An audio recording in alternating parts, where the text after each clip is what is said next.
What is up, everybody? Welcome to the first podcast of 2024 here on my channel. It's Denise Salcedo. You're listening to Speak Now Pro Wrestling, and it is Tuesday, January 2nd, and we are here to talk about WWE NXT New Year's Evil.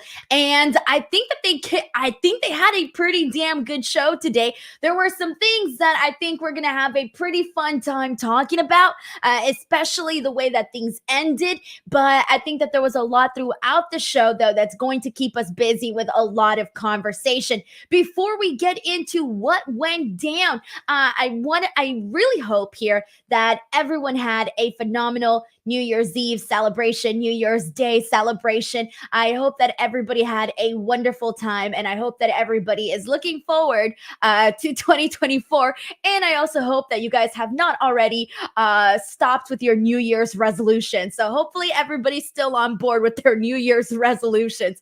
I think I am, although my resolutions are like a big giant like bullet point like list. So I feel, and I work through those throughout the entire year, but I gave myself a word for the year. And I do this every year. I give myself a word to kind of I don't know, just to remind myself that that's what I want for the year. So for 2024, I'm trying to be more carefree, more relaxed, more not so like go go go. Although that's pretty much what I'm going to do. But anyways, I used the same word last year, and I was not the word at all for the whole year, but I'm going to try again this year. But anyways, we got to get into NXT, guys, because there was a lot that went down. So let's get to it. We're going to kick things off with a couple of super chats that we got here.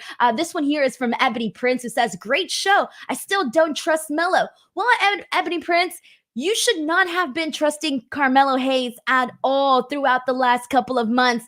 This dude has been showing us all of the red flags. This dude is the red flag emoji at this point, because he has been constantly showing and proving that he is not a good friend and is in fact manipulative. But we'll talk more about that in a second. Sheldon Jackson gets us going with 5 DWO memberships. Thank you so much to Sheldon. And he also sends it a super chat saying, if you were to look up false advertisement, it's this show, because Trick versus Ilja didn't happen. And I was looking forward to Carmelo costing Trick the match and revealing that he attacked Trick. So here's the deal. And I have egg on my face now because I apparently lied here to the people. I sat here not too long ago, maybe a week or two ago, and I said, we're definitely getting this match with with Trick Williams and Ilja Dragunov. We're totally getting this match. They're not going to announce this match and not do it. But we all forgot that in every single wrestling card, what do you got in an asterisk all the way at the bottom? You got card subject to change. However, last week, we literally saw a contract signing between both of these guys. Like the contract was done, everything was good to go. And I'm thinking, all right, we're going to get this match. Carmelo Hayes is going to be revealed as the person who attacked Trick Williams because this has been going on for quite some time. But we did not get the match, and we did not get the official reveal that Carmelo Hayes was the one that attacked Trick Williams. However, we need to talk about what we did get. So here's what went down with that. Actually, I'm going to get through a couple more super chats and then I'll break that down. So Will Chisholm says, Carmelo looks so salty at a real Triple H heel turn. And Jay Miller says, happy for Lyra getting a big win, the match cooked. All right, so I'm going to start off with what went down for the main event. Matt Raquel says, great show. When they said former NXT champion, I thought Andrade, but good to see Kevin Owens. So I thought this match was going to happen. I really, truly, the whole last couple of days, thought that we were going to be seeing Trick Williams and Ilja Dragunov. We even played out these scenarios last week of what we thought was going to happen. And most of us pretty much assumed that Carmelo Hayes would come out and cost him the opportunity. And that's how Trick Williams would end up losing out on becoming NXT champion. Well, if you guys remember, they ran a whole entire injury angle where Ridge Holland injured Ilja Dragunov, But then it was said that he was okay and he still wanted to do this match, so he signed the contract. But then today, Callie Kincaid, the new WWE NXT backstage interviewer, announced that that's not the case. Medical did not clear Ilja Dragunov, so he cannot wrestle this match. All right, so we get a backstage segment between Carmelo Hayes and Trick Williams, and Trick Williams, for the most part, is like, all right, you know what? It is what it is, and we can do this match when he's fine, which is pretty much what he had said last week, too. Last week, he literally said that if Ilja wasn't 100%, he was willing to wait. However, when he said this, Carmelo Hayes was kind of a little bit irritated. But then, out of nowhere, we end up seeing main roster SmackDown superstar Grayson Waller pop into the picture here. And he comes in and he is sort of making fun of Trick Williams. But in this, he's also throwing some like, I don't know, he's sort of stirring the pot here, because he says that the last time that he was here, it was Trick Williams that was essentially like the valet of Carmelo Hayes, and now it's the other way around. And we know that Carmelo Hayes' ego, it's not very strong. Essentially, whenever there's any sort of mention that Trick Williams is above him now, Carmelo Hayes cannot handle that. All right, so they start to work into this match. Like, it starts to look like this match is going to happen between Trick and Grayson Waller just by itself, right? But Carmelo Hayes then decides to throw in and offer up Trick Williams' #1 contendership. So Carmelo Hayes, without even asking Trick Williams, without even talking about it, he just offers up his #1 contendership spot. And again, guys, what have we been saying? This man is shady. He's got the red flags. That was not cool that he did that to his friend. So Trick Williams is like, what the hell, dude? So he accepts the match because he's not a coward. He's going to accept the match. But still, he's looking at Carmelo Hayes like, dude, why'd you just do that? So that's what we got on that portion of things. We end up getting to the main event. And keep in mind that earlier in the day, Carmelo Hayes was told by Trick Williams not to go out there. He wanted to do and wrestle this match alone. He didn't want him out there. He's trying to do everything on his own. But instead, Trick Williams is doing his thing. He's wrestling his match, and out of nowhere, Carmelo Hayes comes out there. He runs out there, and I'll be honest with you guys, I don't know what Carmelo Hayes was trying to accomplish here. I don't know what he was trying to do, because he just got up on the ring apron and he started like saying all of these things that like us, the viewers, we really couldn't hear too much of. And he started telling all of these things to Trick Williams, and they were sort of arguing here. And during this, Grayson Waller is on the outside, and it looks like Grayson Waller is starting to, he's going to do something. I'm not really sure what he was going to do, but you can tell he was going to do something in order to basically screw Trick Williams, maybe cheat, maybe take him from behind. Who knows, because he was distracted by Carmelo Hayes. And so this is the funny portion of all of this. So earlier in the night, around like maybe after 30 minutes that NXT had started, Shawn Michaels had sent out a tweet that we were going to be seeing a former NXT champion on NXT. Now, this is a play off of what happened leading into Raw Day 1, in which we've heard that there was going to be a WWE champion that would be appearing on Raw. And then we saw Triple H swerve us with Jinder Mahal. And then afterwards, The Rock finally comes out. So this was a play off of that. But instead, so if you go on the comments of that tweet, even like me, like I quote retweeted and I put like, oh, because I was pretty much expecting that to be Andrade. I don't know. Everybody was expecting Andrade because of the reports that have come out that, Andrade is pretty much done with AEW. And then Andrade put out a tweet today confirming that he is done with AEW. So even though I thought, I literally said this yesterday on the Raw post show, I said that if Andrade came out on NXT, it would not really be what wouldn't be the place where I would expect him to return to WWE. I would expect him to return at Raw, at SmackDown, right? Something along those lines. I wouldn't expect him to necessarily return on NXT. But then when Shawn Michaels put out that tweet about the former NXT champion, I'm like, oh shit, maybe it is going to be Andrade. but then it wasn't. It ended up being Kevin Owens, which is fine because we all love Kevin Owens, but I think everybody was expecting like a big shocking moment, right? But Kevin Owens comes out, and just as Grayson Waller was queuing up to do whatever the hell you think I don't know what the hell he was gonna do, Kevin Owens punches him in the face, and it's sort of like fast but in slow motion, and it gets him like just perfectly. So he just stands there and has like this funny smile. It's great, actually. And Trick Williams back in the ring. Grayson Waller gets back in there, and Trick Williams gets him with a high knee, hits him, goes for the pin. 1, 2, 3, wins this match, and therefore is still the number one contender to Ilja Dragunov. Now, when this match with Ilja Dragunov at this point is going to happen, I don't know. But even after this, Carmelo Hayes, his supposed bestie, was looking really, really sour at the fact that he had to be there applauding Trick Williams, and he clearly did not like having to hold the man's new shirt up, which, by the way, I do like the new shirt. The trickin' ain't easy. But there was just, look,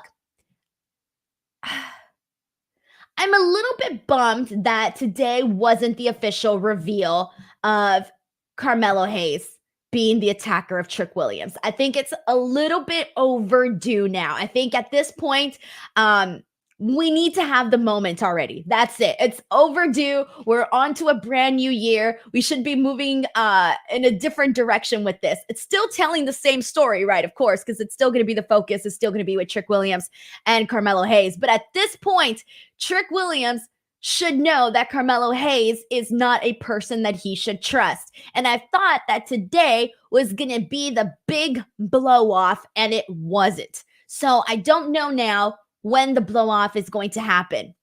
We will see. But I'm happy that we're still going to get Trick Williams and Ilja Dragunov. I'm happy that at some point we're still going to hopefully see that. So we'll see what happens. All right, we got a couple of messages here that I want to get to. So this one's from Will Chisholm, who says, Carmela is a popular girl in junior high, but when they go to high school, her best friend is now the popular one. Yeah, and Trick Williams. Okay, who here has seen The Duff? The Designated Ugly Fat Friend. That's the name of the movie, The Duff. And the whole premise of that, from what I remember, because I watched it several years ago in theaters, is that there's the friend that's the Duff, and then there's the friend who's like the super hot one, gets all the attention from the guys, and is the baddest, hottest, biatch on the block, whatever, right?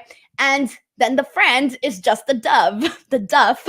She's a designated ugly fat friend. That's the thing. Now, by no means is Trick Williams any of that, but he's technically was, I guess you can say, the Duff to Carmelo Hayes back in the day, and now it's reversed. You guys get me what I mean. If you've seen the movie, you'll understand. But oh, that's so funny. Trick Williams has blossomed. All right, he's blossomed. He's come into his own. People are cheering for him. People are singing his song. Booker T is out there singing when he comes out. It's really great, actually. I very much enjoy it, but I'm excited to see where they go from here. Although today should have been the day. Today should have been the day where we finally got it confirmed that Carmelo Hayes was the one behind the attack, because I feel like I've been talking about this now every single week for like the last, I don't know, month and a half. I'm ready, guys. I'm ready. We got Denise Lane says, Denise, it's 2 months as a member. It's been fun. Thank you so much for being a member of the DWO. I appreciate you very much. Thank you. Brandon Rosen says, Kevin Owens is a former NXT champ who feuded with Waller not too long ago. It made more sense for him to appear than Andrade. Of course it did. Of course it did. So don't get me wrong. Even though I was expecting Andrade, and a lot of people were expecting Andrade, it definitely made a lot more sense for it to be Kevin Owens, because Kevin Owens and Grayson Waller have been, they've been doing their thing. It made a lot more sense. So yes. given that he did the punch to him and to Austin Theory not too long ago on SmackDown. They've been doing their thing on SmackDown until Kevin Owens eventually moved on to Logan Paul. But for the most part, yes, it definitely made a lot more sense for this to be Kevin Owens. Yes. But we still were expecting Andrade, though. We still were expecting Andrade. Brandon Rosen, thank you so much for the super chat, man. I appreciate that. All right, so Night American DWO member says Melo's the devil. We're out here we're just going to start joining the shows, man. We're just going to start putting together AEW and NXT storylines together. All right, let's go ahead and get into, actually, there's still one more thing from this whole story that I have to dive into, and that is the Ridge Holland portion of this. So Ridge Holland had a sit-down interview with Sarah Schreiber. And basically, I wasn't really sure what was going to happen here. I truly was not really sure what they were going to do. I thought that they were going to go a certain direction. I'm actually happy that they didn't. So he basically sits there and he talks about how he's had all of these accidents and mishaps in the ring. Now, when you hear that, the first thing that you think of is Big E, and you think of the neck injury. That is, honest to God, the first thing that you think of. And I thought, oh man, I hope they don't talk about that in this promo, because I'm not sure if it's going to come across as like good. And so whatever, right? Instead, this turns out to be a little different. And I preferred the way that they did this, because instead, Ridge Holland talks about the injuries that he has sustained. He talks about the time that he blew out both of his legs and he like tore his he injured his kneecap is what it was, and then his ankle literally right at the same time. And he talked about how he had a really hard time, having to tell his wife, who just had twins, that, he was injured, that he was going to be out of action. And so instead of it coming across as like something that you want to hate him for, instead you felt sympathy. You felt bad for Ridge Holland, because he's talking about how that impacted his life. And then he talks about how he went off with the Brawling Brutes, and then WWE Raw Day 1, 2022, he gets his nose busted. And so then he talks about that. So they did not mention the Big E thing. I'm glad they did not include that in all of this, because I think it would have just came off as a little bit distasteful. So instead, he talked about his own injuries, made you kind of feel bad, and then moved on into the angle portion of what they did with Ilja Dragunov. So that's what this ended up being. And I'm kind of glad it turned out to be this instead of what I had expected it to be, because I really thought that they were going to recap the Big E injury and put that in there. And I was like, damn, I don't think that's a good idea. So I'm glad they did not. And I'm glad that they instead focused more so on Ridge's personal injuries that he has sustained. That way he can tell his story. And then again, you can build some sympathy for him. So I didn't hate this. I did not hate this.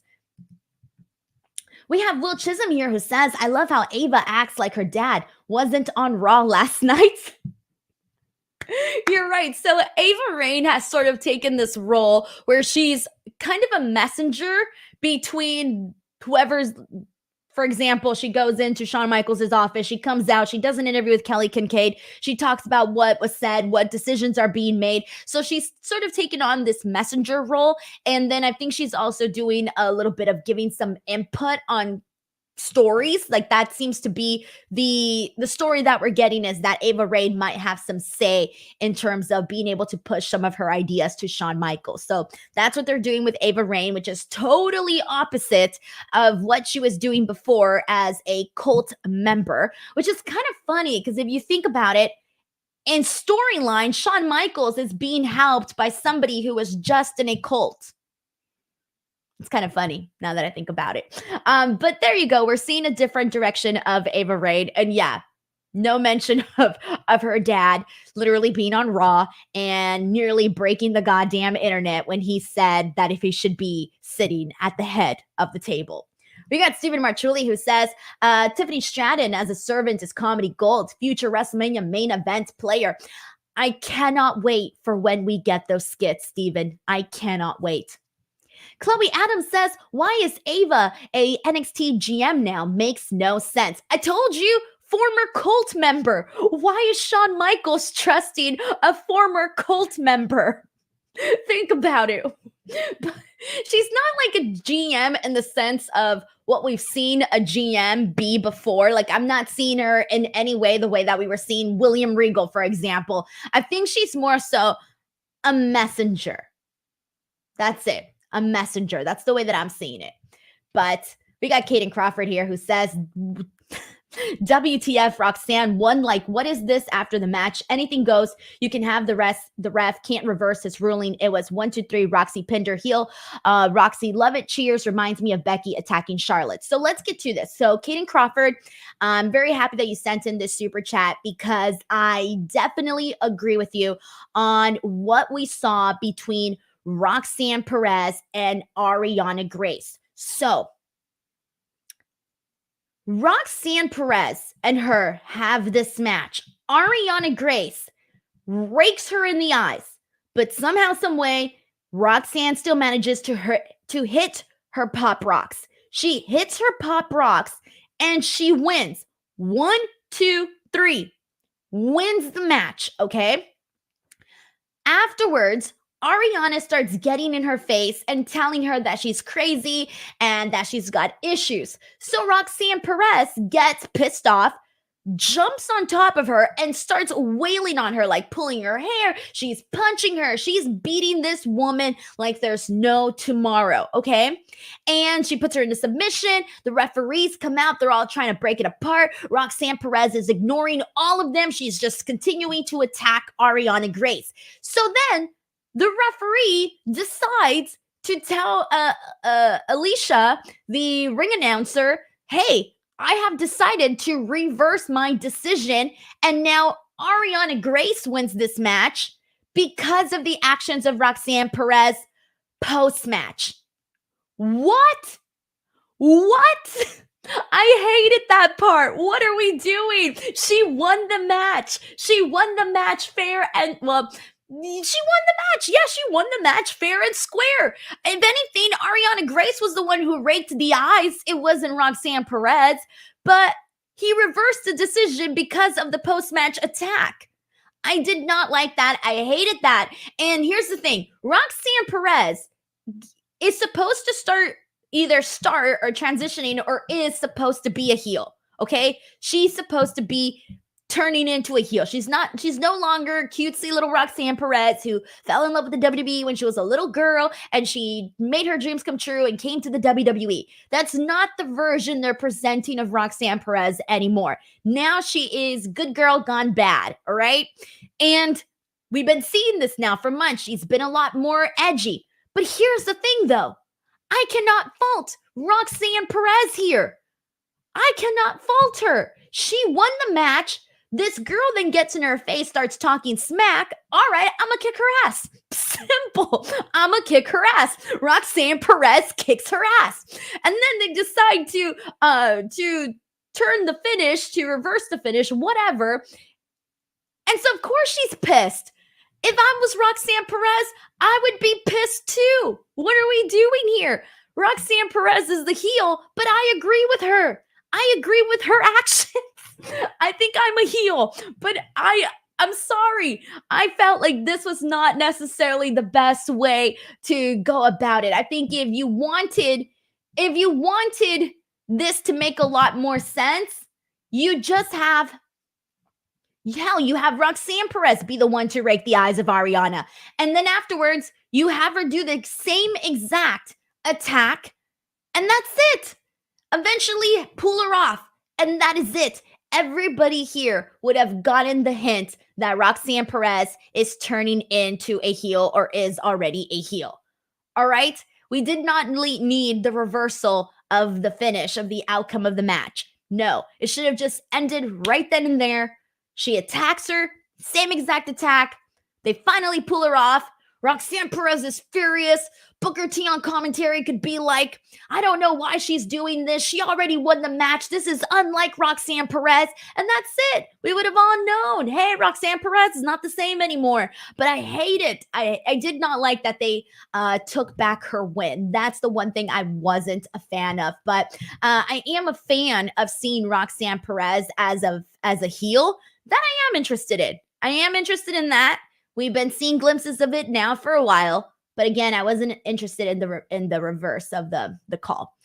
Thank you so much to Caden. We got Bear Hudson here who says, to see how far you came, I'm so proud of you, Denise. Thank you so much, man. I appreciate that. 2023 was a good year, and I hope and pray that 2024 is 0.01% as good as 2023. Hoping, praying. I did the vision board. I got the goals. I'm manifesting. I'm working because you just can't manifest. You just can't hope and dream. You actually got to put in the work. I'm trying. We'll see. Will Chisholm says, I got a theory. I think Ray will give Roxanne AJ Lee heel gimmick.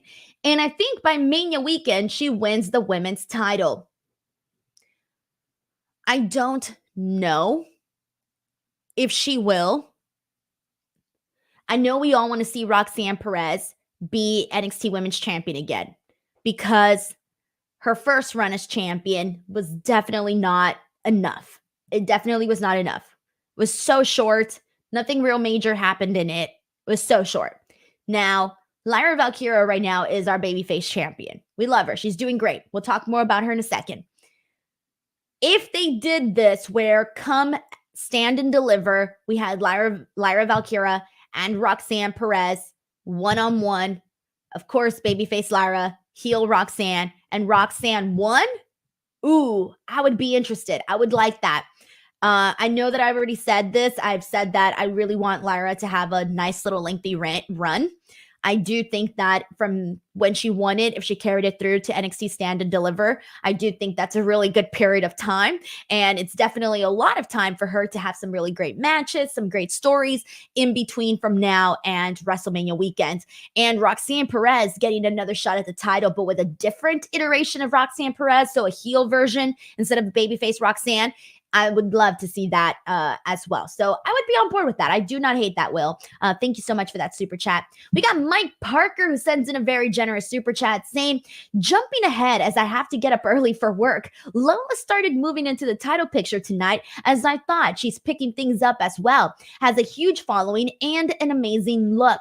They know what they have. So let's talk about what happened with Lola Vice and what she did on today's show. But before we get to that, we need to talk about the actual matchup that kicked off the show. And that was Lyra Valkyria versus Blair Davenport. Now, this was the opening match of the night. And I don't know if this was sort of meant to be symbolic. Maybe I tend to read a lot into things. I like to read in between the lines of things a whole lot. And I thought it was kind of symbolic that the women opened up NXT, the first NXT of 2024. And to me, I don't know if they did that on purpose, but I kind of liked that because we have been constantly talking about how NXT has gotten things very, very right with the women, and them kicking off the show. I don't know. I liked that. It kind of felt like, all right, we're setting up 2024 to be a really good one for the NXT women's division. So I read way too much into this. I don't know if that was something that they did on purpose. They probably did it for a different reason, but who cares? I'm going to say that that's the reason that it was for me because I needed to be that. I liked that. But anyways, 30 minutes, commercial free, and we got a really damn good opening match here between Lyra and Blair. Now, I'm just going to say it right now. Most of you guys know this, but I am seriously ready to lead the freaking fan club for Lyra Valkyria. I adore Lyra. I just love her wrestling style. I love her personality. I love that she's this champion that she's just a good champion. I can't explain this. I know she needs more feuds. I want to see her in bigger storylines for sure. But already what we've seen from her, I've been such a freaking fan, man, of Lyra. And I think because I can see all of this potential in her, I like love her even more. Oh my God, I'm like Tatum now. I'm Tatum. I'm just going to go out there and stalk Lyra Valkyria. But anyways, Blair Davenport and her had a pretty damn good match. Blair Davenport is a tough cookie. Do not disregard Blair at all. She won the Iron Survivor. She was definitely the right call to win that match and go on to face Lyra. And in this, we saw some really good stuff. Like, I really loved the Falcon Arrow from the top of the rope. That was really freaking cool. I love seeing Lyra drive the knee of Blair into the side of the commentary table. That was pretty epic. Lyra doing her spinning heel kick to Blair Davenport. Crisp as hell. Love to see it. Eventually, she gets her win, and it was a good match. It was a good defense. Her first title defense of 2024, her first matchup of 2024, and first NXT matchup of 2024. But then afterwards, the unexpected, and this was what Mike Parker here was talking about, is that Lola Vice comes out. Now, keep in mind that Lola Vice won the women's breakout tournament. So with that, she won a contract that she can use for pretty much any championship. So she can do it for whatever. So clearly she's going to go for the NXT Women's Championship. And she basically tries to cash it in. But before she can even do that, all of a sudden Tatum comes out, and she's been doing this like really creepy stalkerish gimmick. And so she comes out and just like drop kicks her out of nowhere, man. Takes this woman out. And so it doesn't end up happening, and Lyra's been really spooked by her, and they even have a backstage segment where she like comes out and she's like, everything's right in the world if you're a champion, and Lyra's like, ugh. And I don't like Lyra being afraid of her because she's the champion and she shouldn't be afraid of anybody, but I get it only because she comes across as creepy. Like, she's harmless in the sense that she hasn't done anything to Lyra. She seems to kind of idolize her a little bit, but I don't want Lyra to be like, all scared, looking like she saw a spider when she sees her. So that's my only one thing, but I get it. She's creepily obsessed with her. If anyone gets really creepy with you like that, you should probably run. But Mike Parker, in regards to your comments about Lola Vice, so when WrestleMania 39 was almost happening, so like a couple months before that, they did this WrestleMania launch party at SoFi Stadium, and I got to do some interviews there. And one of the interviews that I did was with Lola Vice, and that's Valerie Loretta.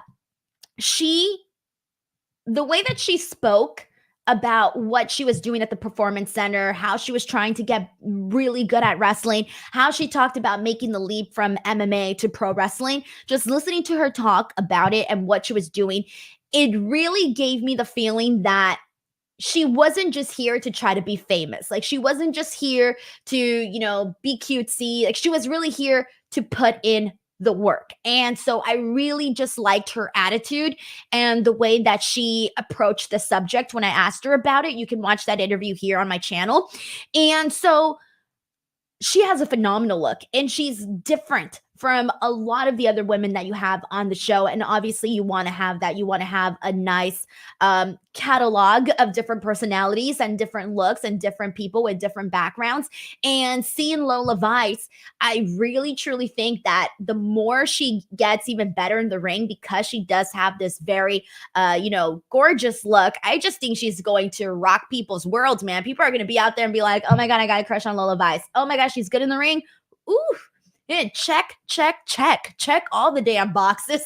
So I'm rooting for Lola. I'm excited for her. I still think she's got a little bit of a ways to go till obviously she gets to that, all the way to the top, right? But we have seen some really quick growth. We've seen some really quick growth for the women on NXT, like where 1 second it's like, oh, they have potential. They're a little green, but they got potential. And then the next thing you know, they're out there having like these killer matches. And you're like, when did this happen? When did this light switch happen? Of all of a sudden they went from having potential to being like really freaking good. So it's been really nice to see a lot of that happen for the women. And I'm pretty sure we're going to see that happen for Lola Vice. So looking forward to that. Mike Parker, thank you so much for sending this in and also getting some thoughts in on Lola. The Bep Jr., who's been a DWL member for 10 months, says, I'll take Cora Jade and Lyra or Lyra Roxanne at Stand and Deliver. Yeah, because Cora is also another one who's a really great heel too. And I feel like Cora Jade, like she hasn't had her moment. She has not had her moment yet on NXT. So it would be pretty huge if we were to see Cora Jade become NXT Women's Champion at Stand and Deliver. You know what? It's crazy to say because even though we've seen Roxanne Perez as champion, like I said, it was cut so short that it feels like we almost didn't see it. And because she's a heel now, it still would feel new. Of course, we haven't seen Cora hold the championship at all, so that would be freaking huge. But man, I want to say that I would prefer to see Cora because we have seen Roxanne, but at the same time, we didn't get all that we could from Roxanne in terms of like, we definitely wanted to see her hold the championship a lot longer. So yeah, I think I agree with you, man. I'm cool with either option. I really am. But I do think Cora Jade might need this moment just a tad bit more because she was gone for a long time. She came back. Now she's starting to do her thing again. So it might be Cora Jade's moment right now, but who knows? We'll see. Will Chisholm says, the reason I say that is that they kept saying every time Roxanne lost a title, the scheme wasn't pinned. And when WWE say stuff like that, it's for a reason. Hold on, let me understand what you said again. The reason I say that is they kept saying every time Roxanne lost the titles, the scheme wasn't pinned. She wasn't pinned, excuse me. And when WWE say stuff like that, it's for a reason. Okay, thank you. Now I understood that one a little bit more there. I was like, what are you talking about? What's a scheme? What's a scheme? What are we doing? All right. Will, thank you so much for sending in the super chat here. I appreciate that. And when it comes down to it, yeah, you're right. They don't do things just for the hell of it. They really don't. But I also just don't like that all of a sudden, because of your actions afterwards, that this can be undone. That's my whole thing. But yeah, you're right on that as well. Dream Ninja 77 says WWE has been killing it with women's wrestling lately. AEW has been better too. Great to see. Opening match is the second most important in my opinion. So great to see Lyra and Blair tonight. That Avalanche Falcon Arrow. It was phenomenal. It was a phenomenal matchup, guys. Like you mentioned, that Falcon Arrow off the top rope. Really freaking good. And yes, the opening match of any show is really going to set the tone in terms of like getting the crowd excited, getting them excited for what's to come next. And usually, like, I love when a show starts freaking high. I prefer a match that's going, how do I say this? Ideally, you want every match to be phenomenal, right? Ideally, every single match on the show, top to bottom. We know that's not always the case. We know that's not always going to happen. But I prefer for it to be a really great opening match. And then maybe some like stuff in the middle that didn't really love. And then of course, a really good ending. Then an opening match with like nothing good. And then a couple of crappy matches in between. And then all of a sudden a really good ending. So yeah, I definitely prefer a really strong opening match.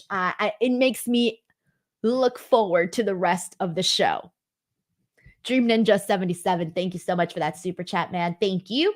All right, so we got to get into everything else that went down. Let's get into Fallon Henley and Tiffany Stratton. So I know you guys are excited. We had a super chat earlier mentioning that they're excited. This was Stevens Marchuli's super chat from earlier where he said that Tiffany Stratton as a servant is going to be comedy gold. So technically, she's not going to be a servant, but she's going to be a ranch hand.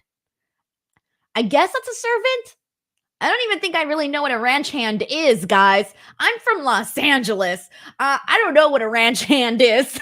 I'm assuming it's like the person that helps with like the farm and stuff. So it's different from a servant, right? Because wouldn't the servant be the person who like brings coffee and goes to get the laundry and shines your shoes? And then I imagine I imagine a ranch hand, yeah, being someone that like goes to help you farm, helps you in the ranch. I have no idea. Okay, well, I'm excited to see what this is going to be all about. But anyways, we had this match between Fallon Henley and Tiffany Stratton. And I love that this got started hot right away because this woman had her face mopped with a wet mop. She got trash thrown on her. Oh, it's disgusting. She needed to be pissed. She needed to go right into the attack on Tiffany Stratton. Are you kidding me? No weights, none of that. She needed to go right to it, and she did. This was very fun. We see at one point for the actual finish, though, we see Tiffany Stratton grab a chair. She tries to hit Fallon Henley with it, but instead, Fallon Henley kicks her and knocks the chair off to the side. She then ends up in a tug of war with the referee. The referee is trying to take the chair away from Tiffany. Eventually, he does. And then Fallon just goes right in there, runs in there, bam, kicks her in the face, knocks her out, goes for the pin. 1, 2, 3. Fallon wins. And now Tiffany Stratton will be her ranch hand. And apparently, like Tiffany Stratton, I too am going to learn what a ranch hand is come next week. I'm so excited. Someone on Twitter mentioned that Tiffany Stratton's little vignettes, it's only going to be for one day. I am bummed that it's only one day. I think this could have been like a 1 month thing, to be honest. maybe 2 weeks, maybe not a month. But for a whole day, they're going to be showing, I guess, clips, I imagine, of Tiffany going out there and helping out Fallon Henley. I'm excited because, as I mentioned, someone on Twitter said that this is going to be like the Simple Life. Now, I don't know how many of you guys remember The Simple Life. It was with Paris Hilton and Nicole Richie, and they were obviously, these really bougie blondes that were very dorky. Not even dorky, just like airheady, super airheady, very, very rich. So the whole thing was that they don't live normal lives like all of us. And so they wouldn't know how to do like basic things because they're so rich. And so I kind of want to see them do stuff like that with Tiffany Stratton, because that's her whole gimmick, is like, hey, she doesn't know what hard work is. Her daddy pays for everything. So that might make her not only bougie, but like, super Paris Hilton vibes. I'm looking forward to this. I really, really am. And this was the only way that they had to do it. This was the way they had to do this. Fallon as a servant for Tiffany would have been really funny too, but it's just funnier to see Tiffany in this situation. Cadillac Carson says, just have this thought. After Tiffany works for Fallon, they will sort of become friends and team up for the Dusty Classic. So you're not alone in this, Cadillac Carson. A couple of people on Twitter were saying the exact same thing, writing on my timeline about how they're expecting to see both of these two girls eventually become friends. And I'm here for it, man. I am so here for it. This is almost like Lizzie McGuire and Kate from the Lizzie McGuire show, where you have Kate, who's super... she's just like Tiffany Stratton. And you have Lizzie McGuire, who's not a farm girl by any means, but she's a lot more down to earth. And they end up kind of being friendly with each other in the Lizzie McGuire movie. Yes, I'm talking about the Lizzie McGuire movie in 2024. All right. That movie changed my life.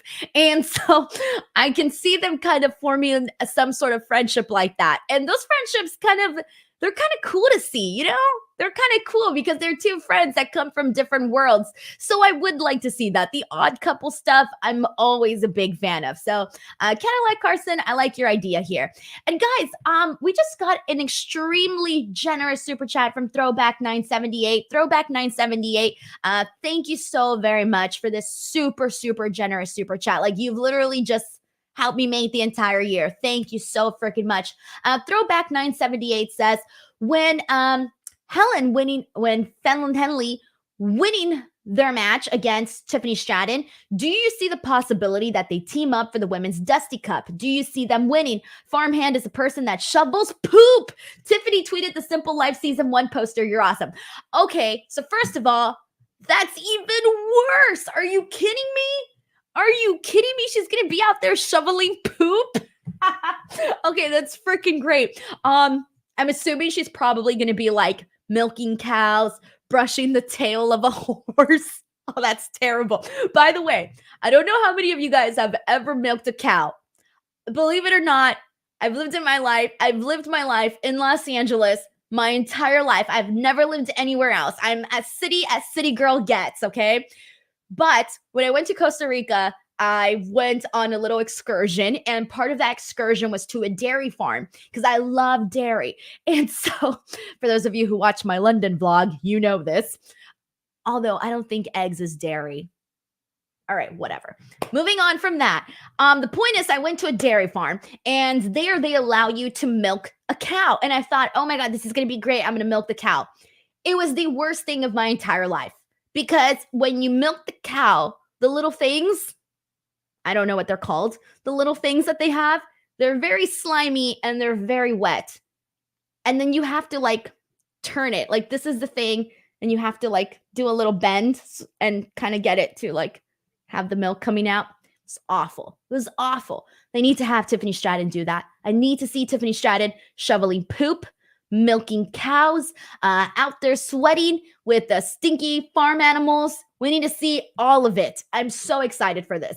And I did not see her tweet about the simple life. So I'm so happy that everyone here is like, yes, that's the connection. I'm also thinking of Clueless.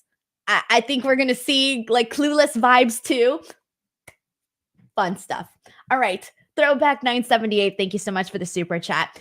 Durrett says, I feel like Tiffany and Fallon will fight forever like the Horsewoman have the last decade. They have great chemistry and a natural rivalry. Yeah, like I said, they can be friends, they can be enemies. Definitely more on the enemy side, but usually, I don't know if this has ever happened to people, but sometimes this used to happen to me like in school. It was always the person that I didn't really like that ended up kind of being my best friends. So there's always like that moment where you think, oh, I'm going to hate that person when you're at work and you're like, I don't like that person. Next thing you know, they become your best and favorite work friend. So odd couples attract. It's the saying, opposites attract.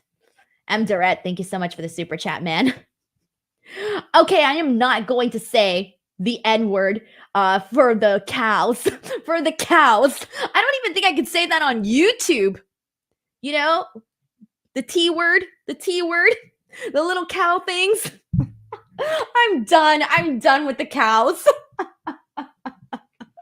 All right, Pierre out here putting it for me. Is that really the official name for the little cow things? I would have thought that they would have had a different name. All right. Udders? Someone put udders. There's no way that they're called udders. Guys, like I've said, I was born in Los Angeles. There ain't no Well, there's cows here, but you see them on the drive from like California to San Francisco. And then there's like all of these farms. And there's when you see the cows. That's where you see the cows. Anyways, they really are called udders? Bro, I thought you were making up that word. I'm like, oh, he's making up a word, udders. I've never heard that word in my entire life. They're called udders? I had no idea. Wow. I'm done. I'm so done. Really, I'm done. No, you guys, I don't even believe you guys. I feel like you guys are lying to me. Like the people are lying to me. I'm going to have to Google this. Oh, yeah. The mammary gland, a female cattle, sheep, goats, horses, and related animals having two or more teats. See, they're not the N, it's teats. Hanging between the hind legs of the animal. I hate saying the word teats. I never want to see you say the word teats in my entire life.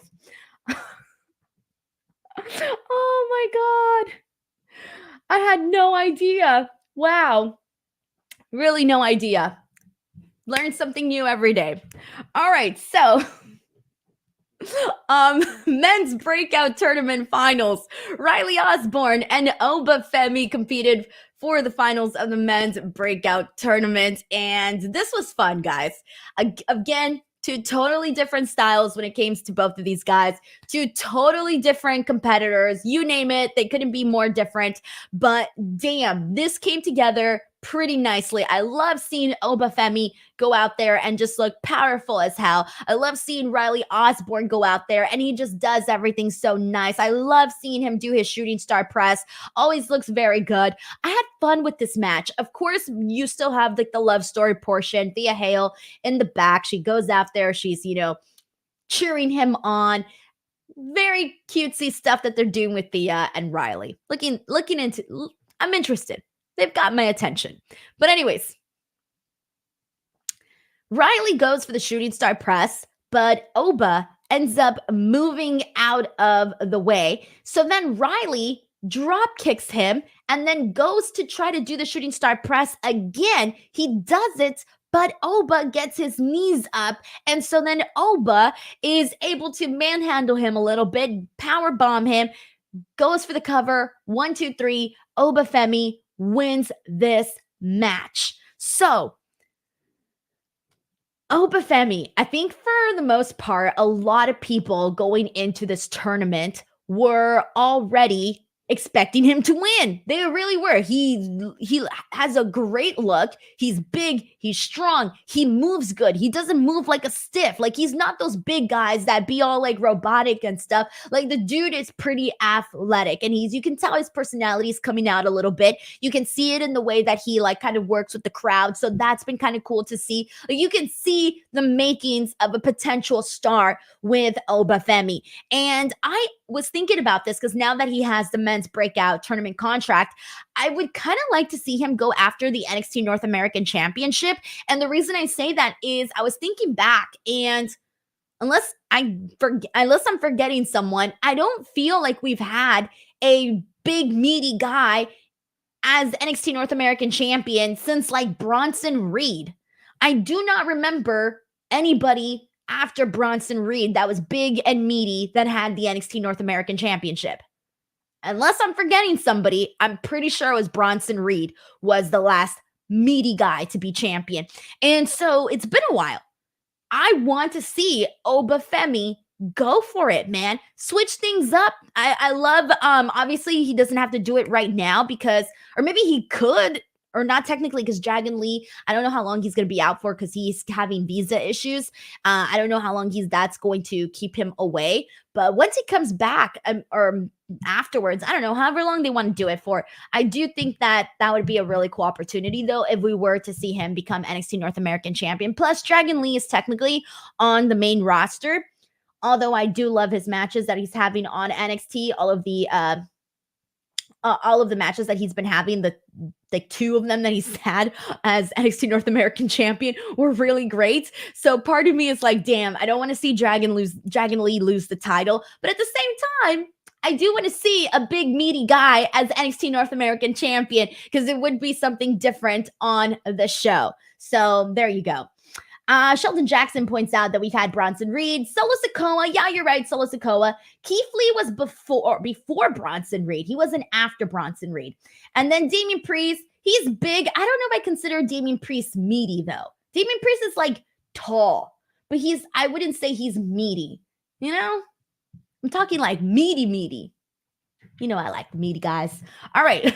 We got a couple of super chats to get into. Curse you, Cadillac Carson. I appreciate you sending the super chat, but he's got me saying the 2 words I now hate the most. Yeet and teat. Ew, I hate that word. Oh, I hate it. Not necessarily yeet, but I hate teat. Ugh. Makes my back cringe. Brandon Rose. God damn it. I'm never going to say I don't like something anymore. Brandon Rosen says, add teats to Denise's banned word list. Yeah, there's a bunch of banned words that I will not say on the air. There's a bunch. I'm okay with curse words. I'm okay with other words. But there are certain words that I just hate. M. Dured says, thank God they actually had Oba win and not lose in some silly way. That man needs a Brock Goldberg, Bobby Lashley type of push. He just needs to come in and just freaking run through people. He oh my God, like Odyssey Jones. Like I was a big fan of Odyssey Jones. I don't know what's happening. I don't know if he's injured. I don't remember what's going on with Odyssey Jones, but I love Odyssey Jones. He's also somebody that I've been sort of waiting to see really have this big moment on NXT, but I'm assuming we haven't seen him in a bit. Maybe he's injured. Someone remind me here on the chat what's been going on with Odyssey Jones. But it's been a while, though, since we've had meaty guys. Bronson Reed, Keith Lee. It's been a while, guys. Will Chisholm says, did you see that, Rhea? Did you see that Impact Wrestling is changing their pay-per-view to PLE? How WWE of them? I have not seen that. No, I have not seen that actually. Did they just announce this?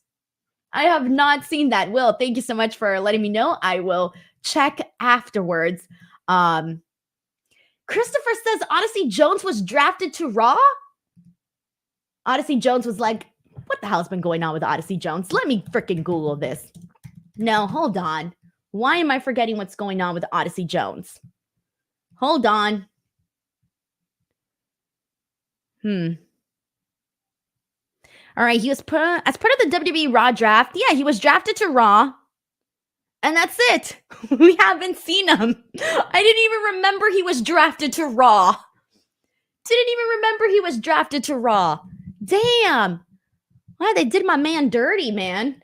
Sheldon Jackson says, have you updated your list for best matches and notable moments yet, Denise?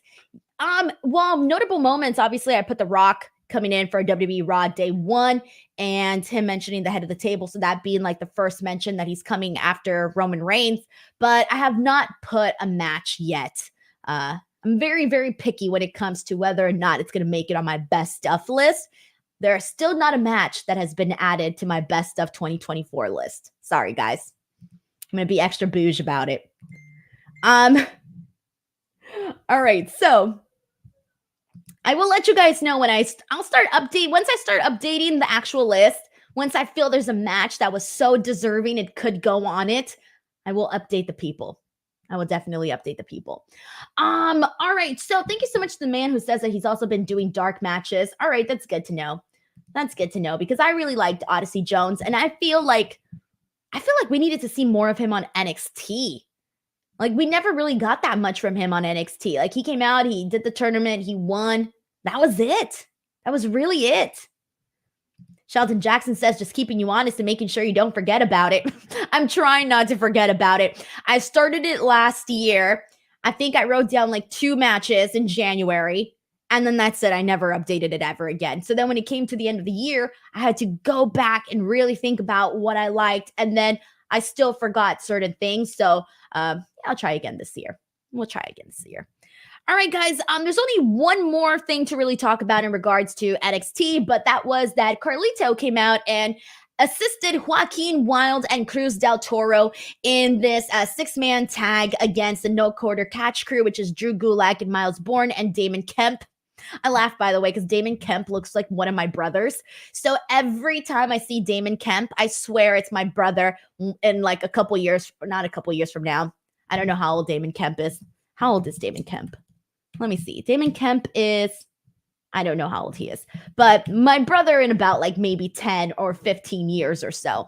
But he looks like my brother. So every time I see him, I think I want to root for him because he looks like my brother. But anyways, so we got this match here and really this was a fun matchup. But the one thing that really, really got over, and it was this big, awesome spot that Joaquin Wilde did. I made sure to retweet it on my Twitter account because, damn, this dude leaped the hell off of the freaking ropes onto the no quarter catch crew. And I cannot explain to you. You have to go watch this clip because my explanation of how high he went is like literally not going to make it justice. This dude flew so freaking high. I couldn't believe it. I was literally in awe in this moment. So I rewinded it like a million times because I had never seen someone go that high before. So check it out. Go to NXT's Twitter page.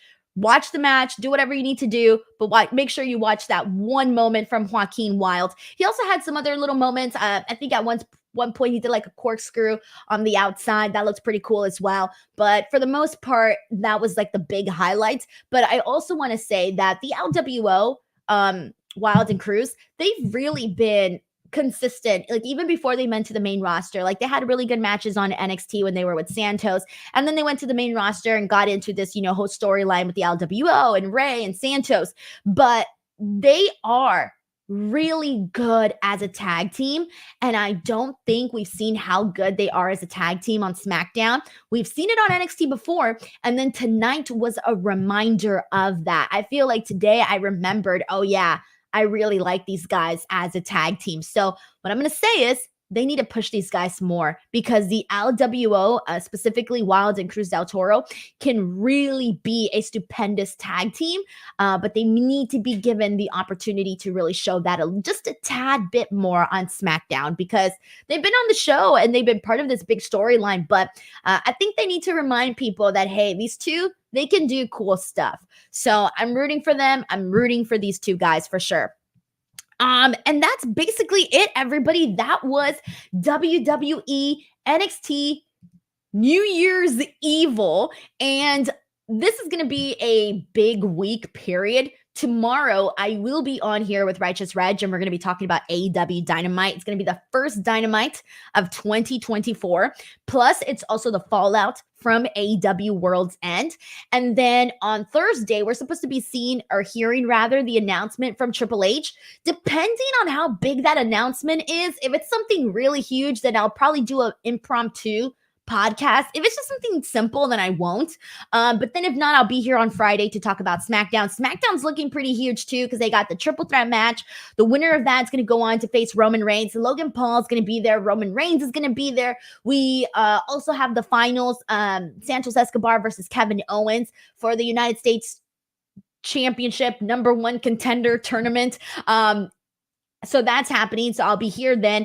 And then on Saturday, I will be here for AEW Collision. And then on Sunday, I'm going to be doing a bonus podcast. So Sunday, I will be on with Righteous Reg. And we're basically going to do like a first week look into 2024. And because there's already been so much news, so many major moments, and we're barely like in day 2 of the year. And so we're going to do a podcast kind of talking about everything that's going down this week, this start of 2024, and that'll be on Sunday. All of the streams are already scheduled. You guys can find them on the YouTube page. Plus, if you haven't already, check out the interview with Claudio Castagnoli. It is an hour long, but it is phenomenal. He talks about his WWE career, his AEW career, his relationship, his friendship that has spanned for over 20 plus years with Bryan Danielson. He really, I think you really get to know what kind of a person Claudio is in that interview. And then another interview that I really loved is the one that I did with Mansoor. This man, holy shit. I think you're going to go and you're going to watch that interview and you're going to be like, he had all this personality and they didn't let him show that in WWE? What?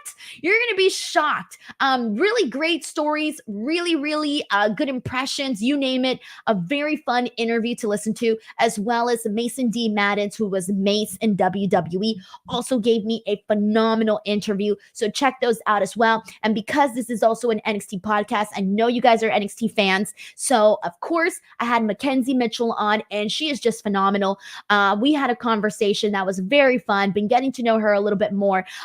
Check that interview out as well. So there you guys have it. That was the NXT review, and I will be back tomorrow. And before I go, just a friendly reminder, if you haven't already, head on over to Spotify and Apple Podcasts.